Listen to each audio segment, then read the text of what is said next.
So I give it like a minute and then start, right? Yeah, so I'll go live in 3, 2, 1, now.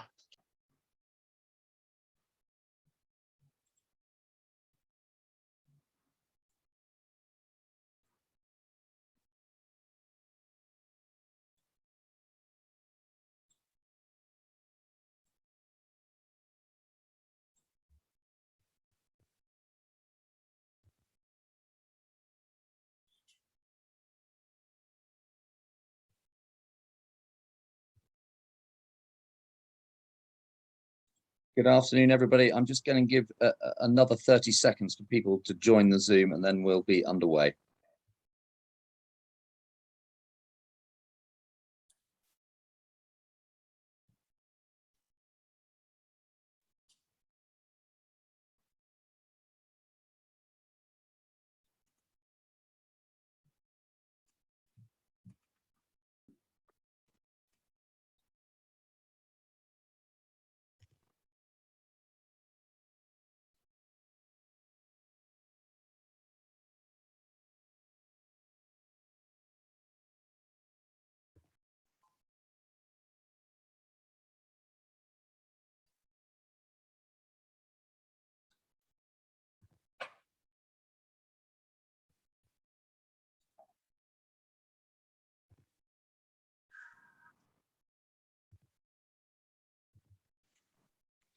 Well, good afternoon and welcome to this virtual event with Grant Thornton and the National Institute of Economic and Social Research.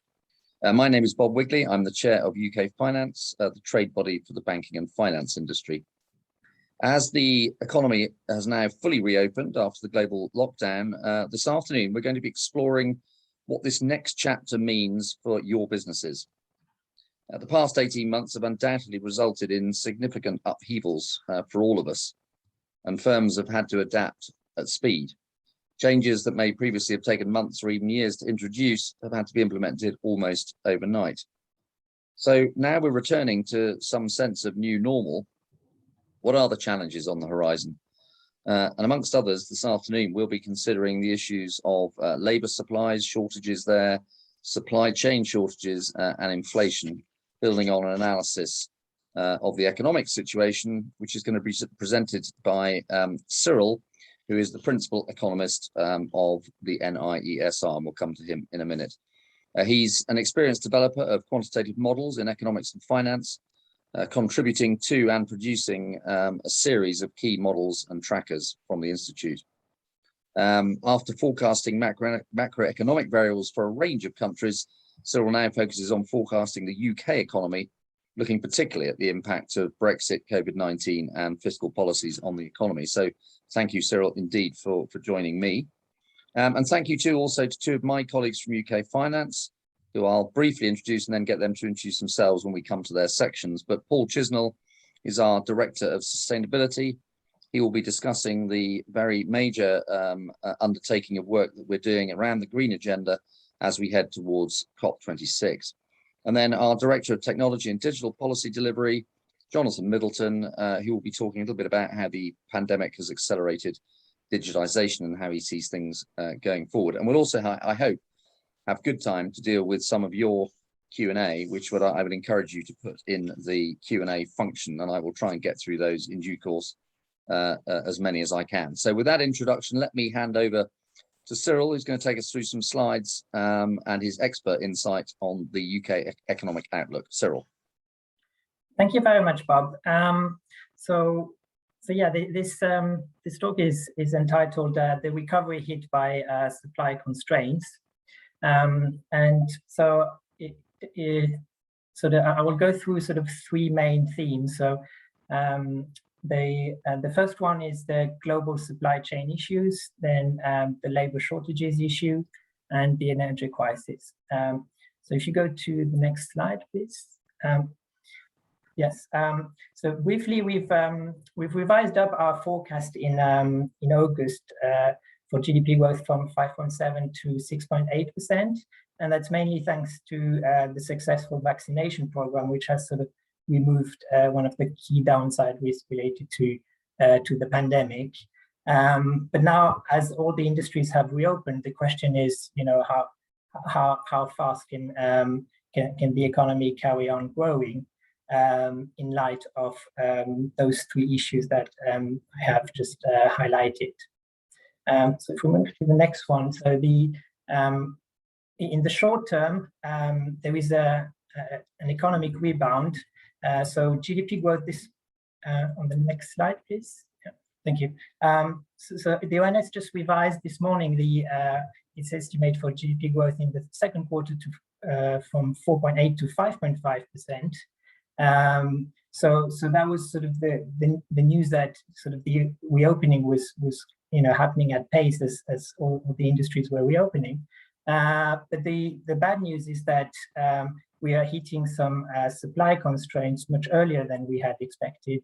And so we've now revised down our expectation for growth in Q3 to 1.6% from 2 to 3% before. So now also what's really sort of striking is that it's not really the Delta variant that seems to be the main sort of risk for the economy, but it's really some supply side issues relating to how businesses can increase capacity to respond to increased demand. So if we move next to the Brexit disruptions on trade, so you can see on this chart how which compares EU to non-EU imports, that has been some trade diversification. So we now import more goods and services from outside the EU than from the EU. So that's really a paradigm shift for the UK economy. So there might be some temporary factors, like, for example, the Lorry driver shortages, both in the UK and in the EU, which sort of restrict temporary trade between the UK and the EU. But it seems to be more of a sort of permanent shift.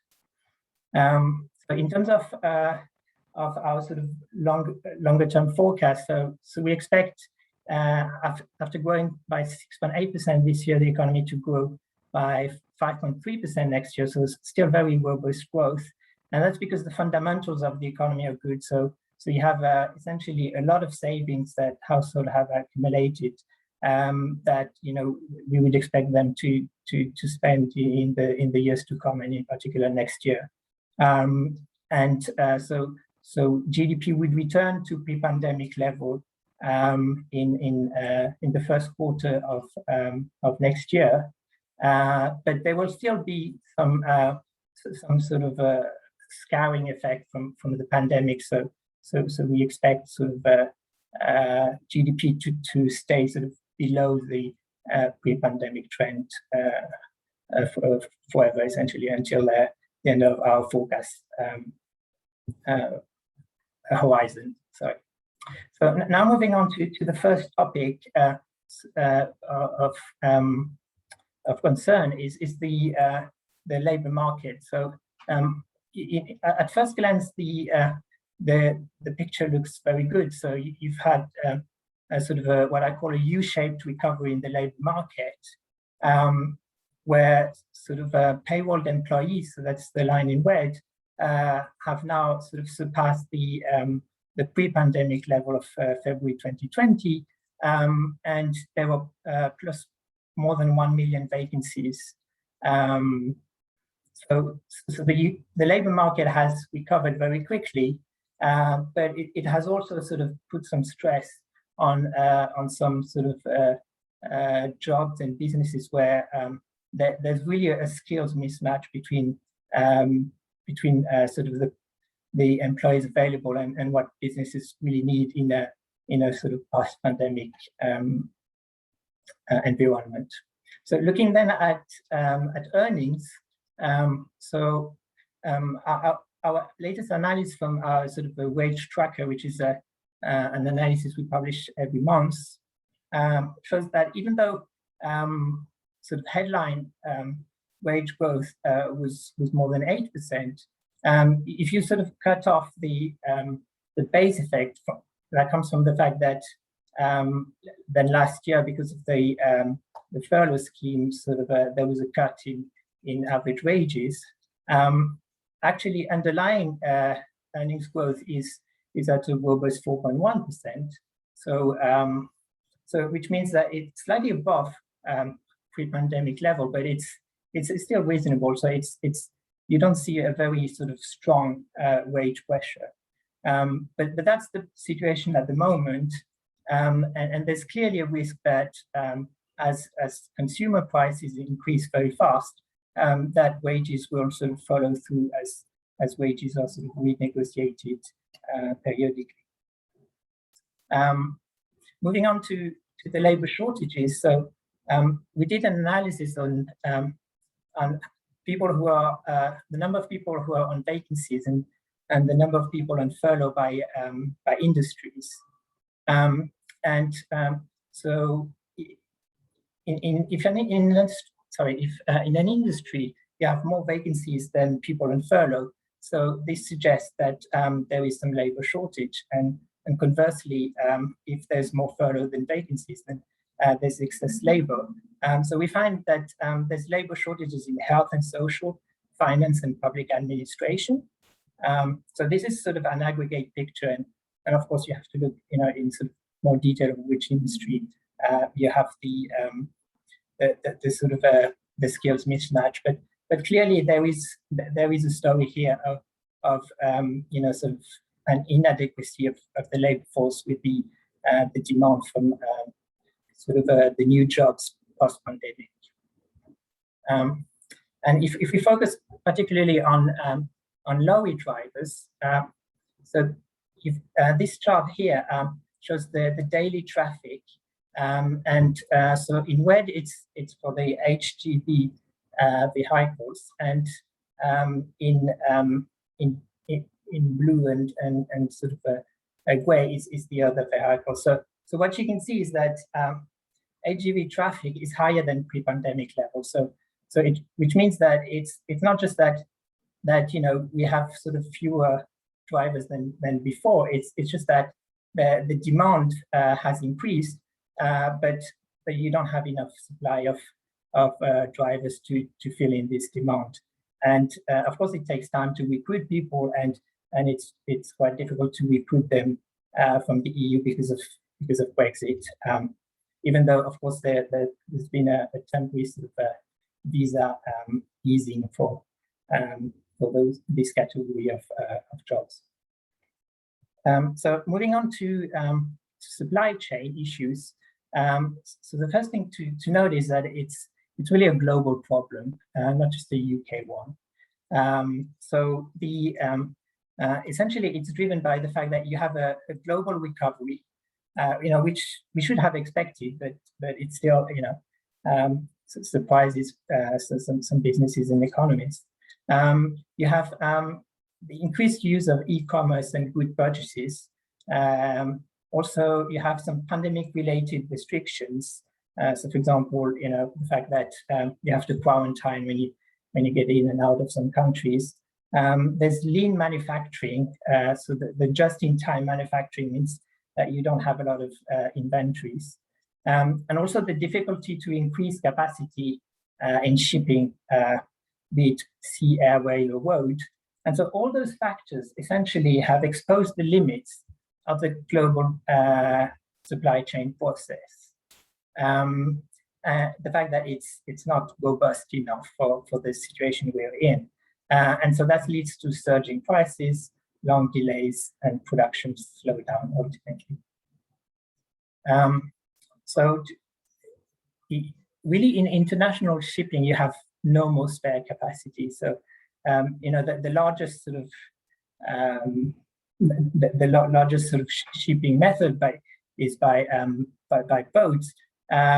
Really, usually you have like 5 or 10% of container ships that are available if need be. If there's slightly stronger demand than expected, but at the moment there's really no spare capacity, and you can see it in prices. So, for example, if you look at the Freightos Baltic Index and the Asia to North Europe route, so prices have increased by 621% compared to last year, and a lot of companies are sort of forced to pay some premium just to get their goods delivered on time. And it's the same thing with air cargo, where capacity has been increased, but nowhere near where demand is.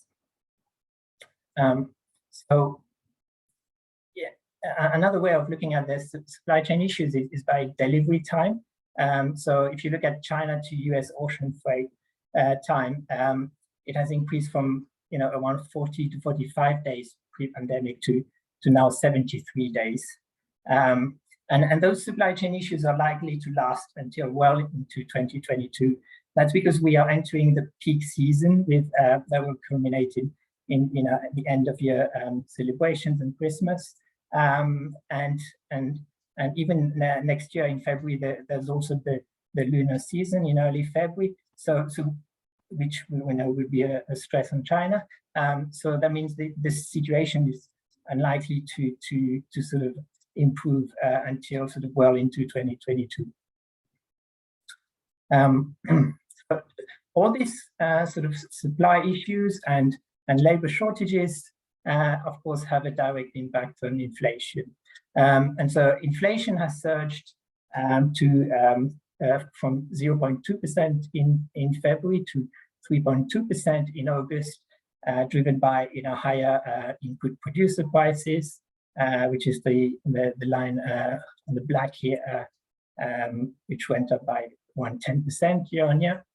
And so that means we expect consumer prices, which is the chart on the right-hand side, to increase to 4% and maybe more, maybe 5%, given how fast it's increasing at the moment.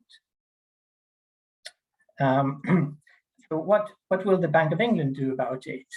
Well, its role is to keep inflation expectations on check. But if you look at the latest CTU Gov poll, it shows that households expect inflation to increase to 4.1% in the next 12 months, compared to only 3.1% in the previous survey in August. So, which means that inflation expectation is increasing, and so the Bank of England has to do something about it. But really, they're in a difficult situation where you have the economy slowing down and inflation pressure picking up. So whatever they do is probably not a good answer. So they can either, of course, increase interest rates. So sometimes, at the beginning of next year or middle of next year. But the other solution is to exit quantitative easing and starting by tapering it. So on the next slide, I show you some literature estimates of the likely impact of easing QE by first tapering and then selling all the assets. So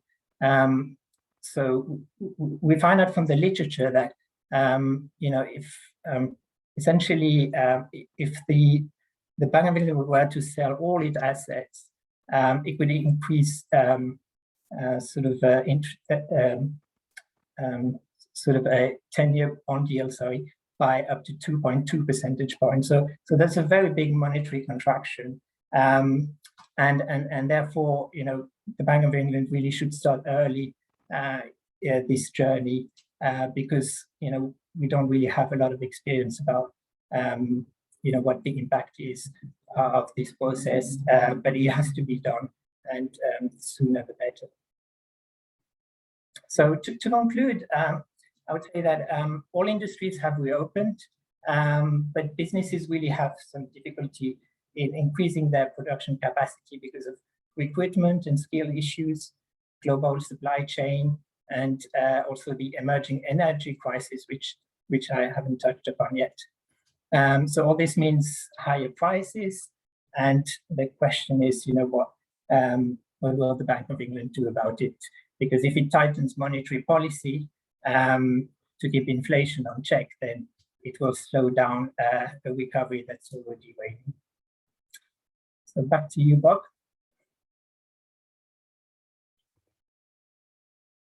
Cyril, thanks. That was a really, really good run round of the current economic situation. Do you, just before we move on, I've got some questions for you, but before we get into those, do you just want to touch on, you mentioned the emerging energy crisis. Do you just want to say something on that for 1 minute, and then I'll come to some Q&A?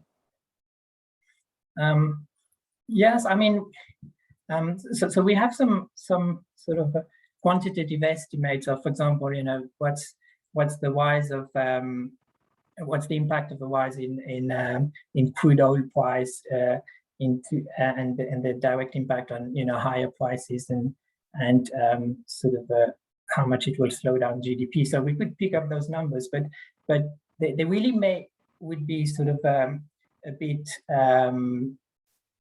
underestimate the impact of high energy prices, because in a situation where you also have some supply chain constraints, then it means that rather than slow down production, so some production may have to be cut altogether because of those really high costs and difficulty of sourcing some intermediate products. So really, it's sort of a worrying situation in the short term. This sort of this aggregation of labor issues, supply chain issues, and energy price issues. Helpful, thank you. So can I just pick up firstly then on labour supply shortages, which I know from some of my own businesses that I'm involved in is really quite an acute problem in some subsectors. I mean, we've got obviously a Brexiteer-led government that is not showing a lot of enthusiasm for extending the visa system. Is it actually possible to solve the labour supply problem without granting more visas or taking other action? And how much is the discontinuation of the furlough scheme today going to have an impact? Or is this going to be a continuing problem for some time, do you think?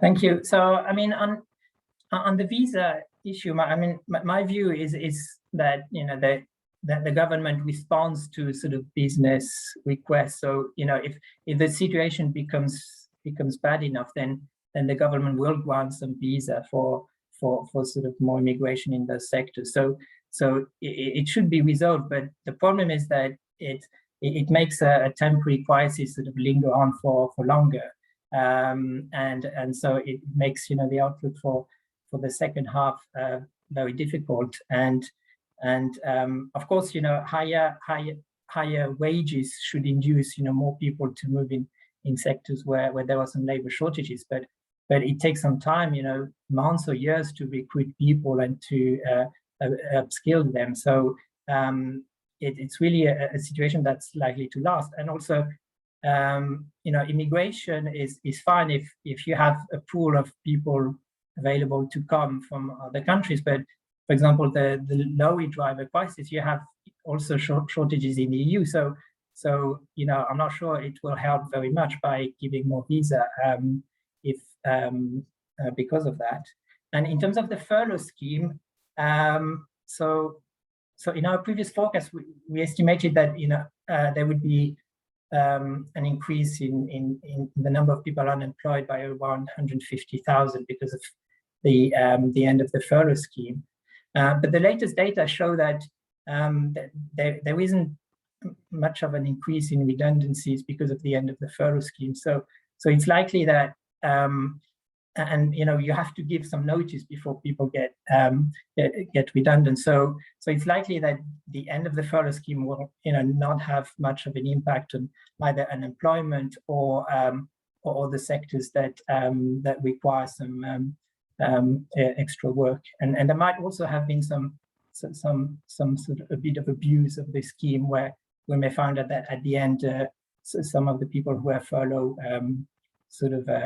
didn't really need to be paid for. Understood. So short answer is that this problem is going to subsist for some time, by the sound of it. Yeah. If we just move on to the supply side shortages, so I guess one of the ways to look at this is that a constraint on growth is being imposed by these shortages. And if that constraint was not there and the economy was growing faster, there would be an increased tax cake. And that, as it were, sort of gives the government incentive to act. Well, how much do you think growth is being constrained by these supply side, shortages? What kind of reduction in GDP are we talking about, and what room does that give the government to take action by way of fiscal incentive, do you think?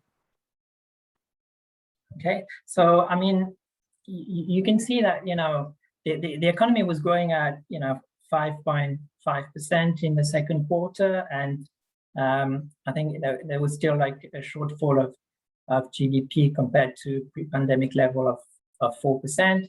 So you could have expected, you know, the economy to grow another 3 or 4% in the third quarter, instead of what we expected to be only 1.5%. So you know, it's really significant. We're talking about several percentage points of GDP that we are losing because of those supply constraints, and of course it's going to reduce tax revenues, and you know, if those sort of supply constraint lasts for longer, then the sort of or the fiscal plan in terms of you know, increasing corporate taxes and sort of reversing the current very accommodative fiscal stance may have to be reviewed, and maybe sort of delay some of those tax increases, given the sort of the difficult headwind we're facing at the moment. Helpful to quantify it in that way. Thank you. Coming on then to inflation. I mean, everyone is noting the inflation, but the authorities seem relatively relaxed about it. It's a temporary thing. It's going to subside again after a period of a peak. I'm not so sure, I have to say. And I think that, you know, these labor shortages, which are going to push up wage rates, and I can see that in my own businesses happening overnight. These supply side shortages, again, which are going to give the end seller the opportunity to make the most on price, because there's more demand than supply. I mean, these are all big inflationary pressures. I mean, what's the downside, as it were, and or the other way, what's the maximum potential inflation we might see if these central forecasts turn out to be a little bit optimistic, which I think they may be? So I mean, yeah, we expect inflation to go to 4%. I mean, it could be 1 percentage point higher, 5%. I'd be surprised if it were to go sort of higher than that. And then the big question is, just to push you on that for a minute. I mean, we're all old enough. Well, I'm certainly old enough to remember inflation for very prolonged periods being at much higher levels than this, without these supply side shocks. So, what makes you so confident that it's not going to go above 5%? Well, so I mean, what happens is, you know, when when production sort of is limited, then the demand will also be reduced, and the economy will slow down, and then in a second round effect, inflation pressure will ease. So and it might ease more domestically than internationally, if as we expect, you know, some of those supply issues are more acute in the UK than in the rest of the world. And you also have, you know, the sterling may also sort of dampen some of those inflation effect. So and fundamentally, it's a temporary shock, because, you know, for example, labor shortages should be resolved over time. I mean, as sort of people move to the industries where there is high demand. So because of the nature of the shock, then you would expect, you know, financial markets and also household to some extent to expect that it's a temporary shock, and while inflation expectations move a little bit in an adaptive way, you know, they shouldn't move that much. So that's why I would be surprised, you know, if inflation was very high was much higher than 5%. So, but the question is, you know, essentially, do you trust your model, which sort of has, you know, people trusting the Bank of England, or do you trust your sort of instinct, and we know when people see prices going up everywhere, then they expect higher prices, and it's sort of outside the realm of the economic model. Well, I hope you're right. We'll see, won't we? Time will tell. I'm going to change the subject slightly now and move on to digitalization. Obviously, the pandemic had a very significant impact on the way consumers are consuming, and particularly in relation to banking products. Jonathan, maybe you could just briefly introduce yourself and then give us 7 minutes on how you see this, what happened during the pandemic and how you see it playing out in the future. Absolutely. Thank you, Bob. And Cyril, really interesting to hear your take on this as well. So my name is Jonathan Middleton. I work at UK Finance. I lead our work on digital and data and the broader innovation agenda. It cuts across a whole bunch of different topics, including cloud, distributed ledger technology, and digital identity, amongst other things. So I think for today's purposes, I'd probably like to split things into two buckets. The first bucket is the kind of internal technology transformation that arose as a result of COVID and the pandemic, and the responses that firms had to take in order to meet changing needs. And the second point is around the kind of external or customer-facing transformation that firms needed to embrace to meet the new requirements. So if I dive into that first bucket, I think everyone knows that there was an enormous amount of internal technology change that firms needed to embrace in order to meet the new requirements and operating models. So I think everyone, whether it was working from home or changing their work patterns in the office, meant firms had to kind of change their technology estate. And that was partly because now you had a large number of remote workers. There was suddenly a massive increase in people dialing in order to access services using things like Citrix, or it's also because people were beginning to use their own devices. And so you had a mixed estate, and suddenly from a security posture, a third-party management posture, and general operational posture, firms suddenly now had to think in a third kind of dimensional way. And that, of course, put enormous strain on their infrastructure. So one of the big things that we saw was rapid use of public cloud environments in order to meet this new demand.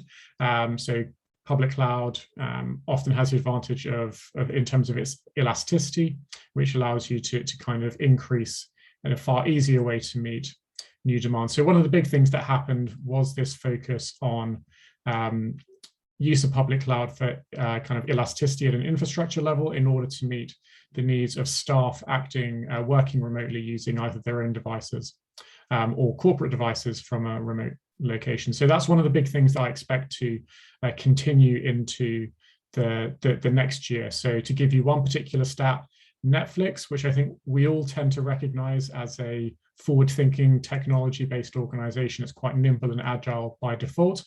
It spent £1.3 billion on its own internal technology in 2020. And if Netflix is doing that, then I think that probably is a kind of direction setter for what we can expect in the rest of the economy.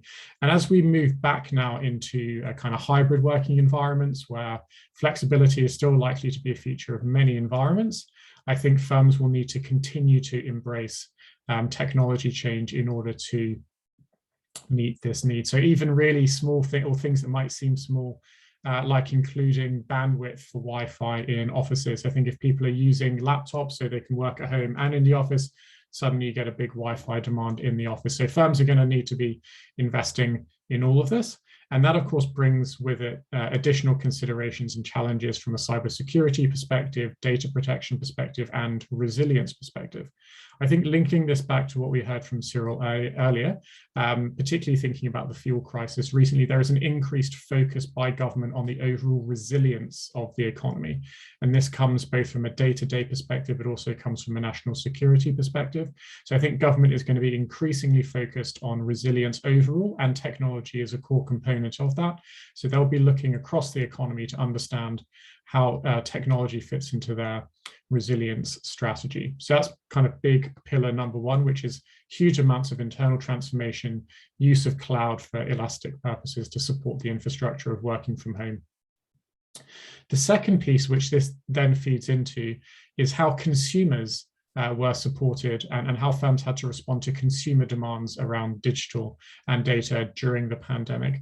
With many offices that were closed, basically your website became your shop. And if you didn't have a website, you didn't have a shop. And so what we've seen in really interesting ways is firms evolve how they've used digital in order to meet this demand. So I was hearing from a really interesting company yesterday that drives analytics around customers' use of a website. So to give you an example, if the customer has a kind of setting either on their phone or their computer which blows the text up really big, that would suggest that they have a visual impairment, and actually they are then steered almost automatically towards a phone line in order to get any additional help, rather than a chat bot which would then still have small text. So we're seeing really interesting adaptations there. The second thing which is really interesting is I think firms are beginning to look outside of their business to understand their place in the ecosystem. People often use the word platform model for this. It's kind of that idea. So I'll give you an example. I'm not sure if many of you have heard of a company called Shein. It's a Chinese retail manufacturer. It's often one that people haven't heard about. It's actually the fastest growing e-commerce company in the world. It's the biggest shopping app in America. And I think the biggest app in about 53 countries, does about 10 billion in revenue last year. That was double the year before. You might see lots of signs on the bus. It's particularly targeted at Gen Z shoppers. But what they do, which is really interesting, is they actually use data analytics from Google to look at the websites of other retail companies, so Zara, H&M. And what they then do is use very rapid data analytics in order to basically build their own versions of the most popular goods and then sell them on their platform, which means they basically have extended their view of the customer journey outside just while the customer is on their website. So one of the big things that we're likely to see is this kind of expanded view of how customer data is used in order to build products that are most relevant for them. Another example of that is the BBC's R&D department has built a prototype which actually pulls in data from Spotify and Netflix and other sources in order to adapt the recommendations on BBC iPlayer. So financial services firms and others are, of course, also thinking about this. So how can they build digital first services that are most relevant to consumers? For many firms, that actually means building for mobile first rather than desktop first, because for many of us, the application on our phone is actually our first port of call rather than either a desktop or bricks and mortar. And we're likely to see that happening increasingly over the next few years. So I'm going to just pause there. I think those are the two things that I'd like to just draw to everyone's attention. Big technology investment to drive the internal capability for workforce patterns, and then secondly, how they can use data in order to drive things for the customers. Brilliant, Jonathan, really helpful. And just to the audience, please do put your questions in the Q&A function box and I will try and ask your questions. Cyril, any kind of reaction as an economist to what you've just heard, and any questions for Jonathan? Thank you. Yeah, that was very interesting, Jonathan. What I was wondering is that, so we have, this productivity puzzle in the UK where productivity, since essentially 2007 hasn't grown very much, and that means GDP per capita wasn't able to increase very much. So you would have expected, digitalization to sort of help this productivity, but it hasn't. So has the pandemic made this possible of, an increase in productivity, a bit like, for computers, it took them a lot of time to go into the national accounts and see it as a productivity growth. So do you think that increased digitalization and the way we work differently in a sort of more hybrid model will lead to some productivity gains?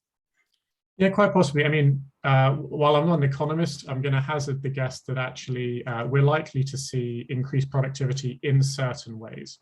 I think you hear mixed reviews from CEOs, and Bob, maybe you have a view as a business owner and chair as to whether staff are as productive working at home. But I think it's likely that for tasks driven by data and how you can get informed decisions about it, you're likely to see increased productivity there. Also, what technology does really well is shorten communication timelines.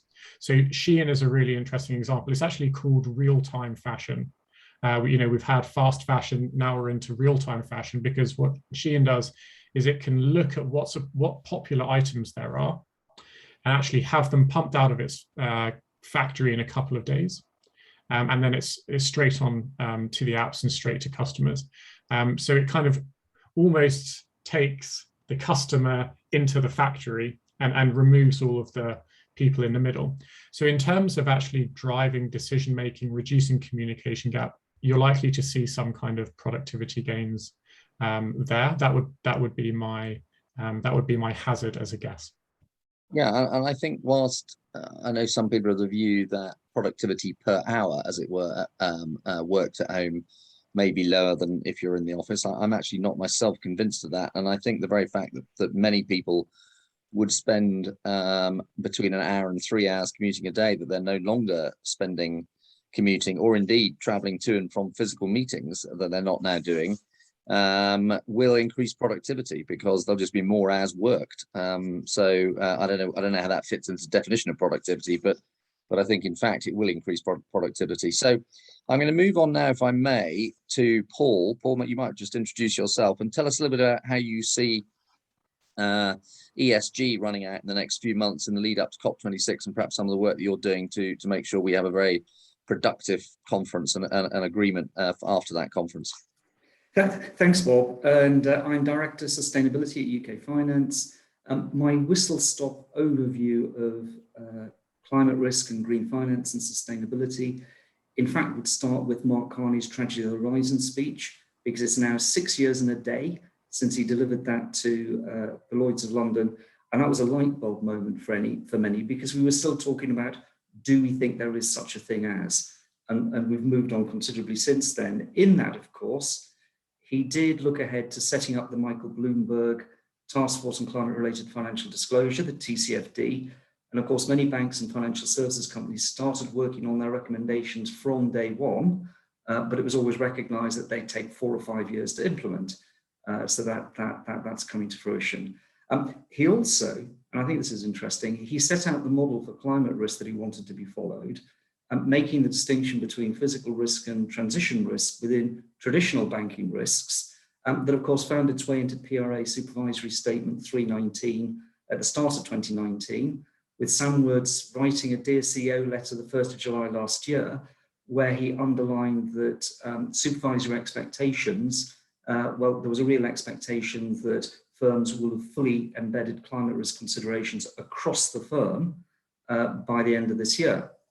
Now, we know that further steps are then needed on the statutory and regulatory framework, whether from a UK, EU, elsewhere, or international perspective, not least in terms of mandatory disclosure, taxonomies. We're expecting to hear further from the Chancellor on this next week or two, the FCA on green labelling. And of course, we've seen the National Infrastructure Bank open its doors, at least have doors in Leeds, and indeed the first successful launch of the first UK green sovereign bond.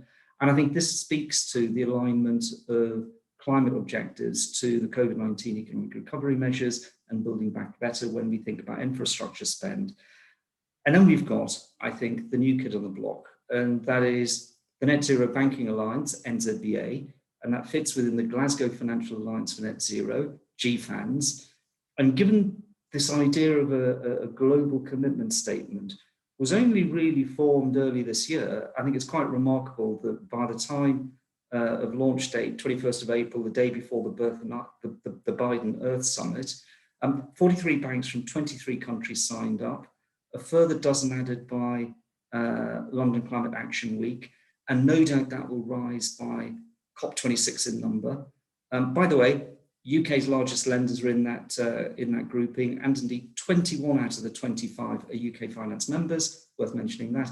And I think that creates a real driver for quite a shift in gear, because I feel that so far, a lot of what we've seen is actually putting in place the risk and reporting framework. Yes, there's been some green bond issuance and so on, but actually I think that really what we'll see, and there's going to be a lot of announcements by individual firms around Glasgow, is I think we'll see that real shift in gear towards what does this mean in terms of customer offering and the real economy.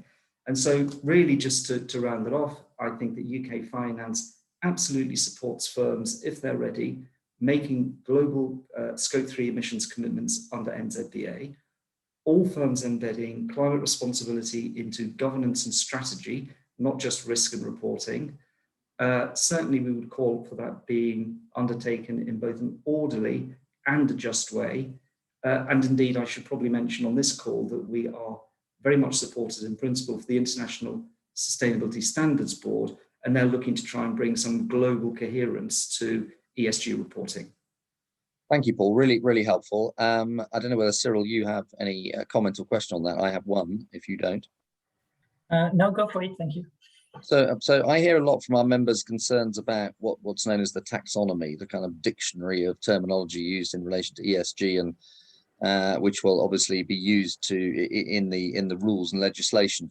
And the problem of having a UK one, a European one, an American one, and this imposing sort of unnecessary cost on business, which must be a concern to all of the people listening to this call. Paul, how big a problem is that, and what are we doing to try to avoid it?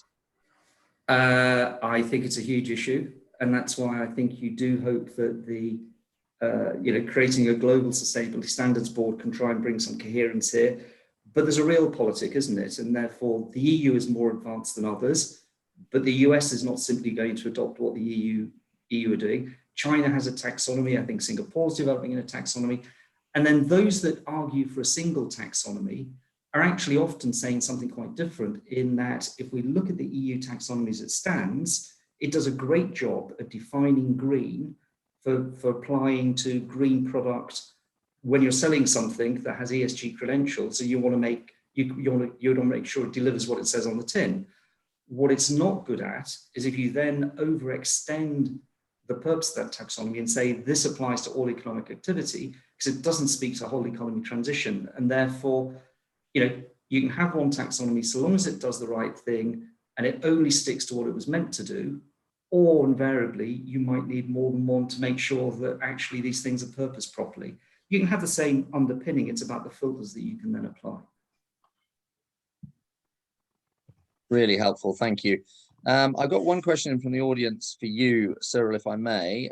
The recovery in consumer borrowing has been very subdued to date in contrast to the mortgage market, while excess savings continue to accumulate. Is it possible the forecasts about release of pent-up savings are missing more of a structural shift in household financial behaviours? That comes from Alan Bridle at Bank of Ireland, UK. So one for you, Cyril. Please, as I said to the audience, do submit your questions in the Q&A function. Very keen to get some more audience questions. Thank you, Alan. So, I mean, it's clear there's a bit of a shift towards more housing consumption. As people spend more time at home, they value more the time they spend at home, and they want to invest in a bigger house with more rooms and maybe in a different location as well. So clearly that explains why the housing market has been booming since the beginning of the pandemic. And in terms of consumer borrowing, I mean, it's quite easy to understand that as consumption is still depressed compared to pre-pandemic levels. So and people have accumulated some savings from the fact that they have consumed less for sort of more than a year. Then they don't need to borrow that much in aggregate. Of course, it's not true for everyone, and people on furlough who had some income sort of reduction, of course, had more delinquencies and had to borrow more. And there's also the fact that the behavior of banks sometimes change a bit during a crisis, where they're a bit more careful about sort of handing out consumer credit. For example, if you're on furlough, it might be more difficult than usual to get a consumer credit. So I wouldn't read too much into the reduction in consumer loans, and I would expect that as capacity increase, sort of consumption will increase and people will borrow more. Thank you, really helpful. A second question in from Robin Bennett. Do you expect to see an increase in the Bank of England base rate? And if so, how much and when? Thank you. So, I mean, that's always a tricky question, because essentially you have two instruments, right? You have either the QE, or you have increasing interest rate, and there's a bit of substitutability between the two. So the bank can choose, which instrument to use first, and if it uses one, then it doesn't need to use the other one that much. So I would expect, some tapering to be announced, in the months to come, but a proper interest rate increase to happen only sometime next year, maybe in the first half of next year, because at the moment the Bank of England, sticks to its gun that it's a temporary inflation pressure, and they will probably need to see more evidence before they change their mind. So they might be a bit lagging compared to other sort of financial participants. Thanks, Cyril. In the absence of any other audience questions, I'm just going to make a very brief comment about operational resilience. We touched on it, I think, in several of the sessions, and it's something that the financial services sector is particularly focused on. On the 20th of March last year, the Financial Services Authorities published their policy statements on operational resilience. That publication came after a long period of consultation with the industry. And what they're looking for us as financial services firms to do is to build an outcomes-based approach to the implementation of their regulation, understanding the importance of building resilience into our everyday operations with customers very much at the centre. The first major deadline for firms is the 31st of March next year. By this time, we will expect firms to have mapped and tested to a proportionate degree of sophistication their important business services in severe but plausible scenarios. They will also be required to have set impact tolerances and have evidenced their development within a self-assessment document. So there's quite a lot of work to do by next March. Firms will then have a further 3 years in which to perform mapping and testing exercises of their important business services and made the necessary investments to enable them to operate consistently within their impact tolerances. So we've been doing a lot of work with members on how to do all this, and we've recently published some policy statements helping members understand how impact tolerances will work, mapping their third-party and outsourcing relationships, looking at alternative approaches to scenario testing, and how to do some self-assessment. So if any of you are worried about this issue of resilience, please do look at our publications. They may well be helpful to you. Now I see that one of the audience has his hand up. It's Urvish Patel. I don't know whether you are able to speak, but if you are, please do. I think I may be able to unmute you. If not, you may be able to unmute yourself if you put your hand up because you wish to ask a question. Urvish, are you there? Yes. Hi, sorry, Bob. I think that was accidentally done. Sorry. Okay, fine. Okay, no problem. Well, maybe just I'll whip round the three speakers then and ask you just to give me 30 seconds on things you think businesses need to be watching out for in the next few months in your particular areas, and then we'll wrap up so that we're done at the top of the hour. So maybe start with you, Cyril. What do you think our listeners should be most focused on over the next couple of months? Well, I mean, it's difficult for me to give a recommendation, but really those three topics of labor shortage, inflation, and supply chain issues, they could turn into a perfect storm. So I think it's really important to have a look at whether any of those problems get resolved anytime soon. Yeah, I'm sure that's right. Paul, any thoughts? Really, just to say, with all of the focus that's going to be on climate change during COP26, a real opportunity to get some attention for the things that you can do for your customers. So take that opportunity. It really can be a moment where we can move this forward quite considerably. Thank you. Good thought. And Jonathan? Thank you. With the return to office, I think the office environment and the technology environment for your employees will increasingly become a competitive advantage for firms and something that potential employees look at in terms of hybrid working. So please do think internally about what you're putting in place for your employees and how technology can support that.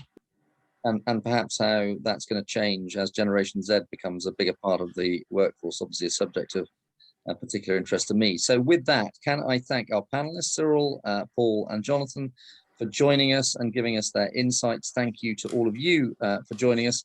I hope you found this helpful, and thank you for submitting your questions. I hope you feel that we've addressed them. Thank you for joining us, and I hope you found the session useful. Goodbye. Thank you. Thanks, Bye. everyone.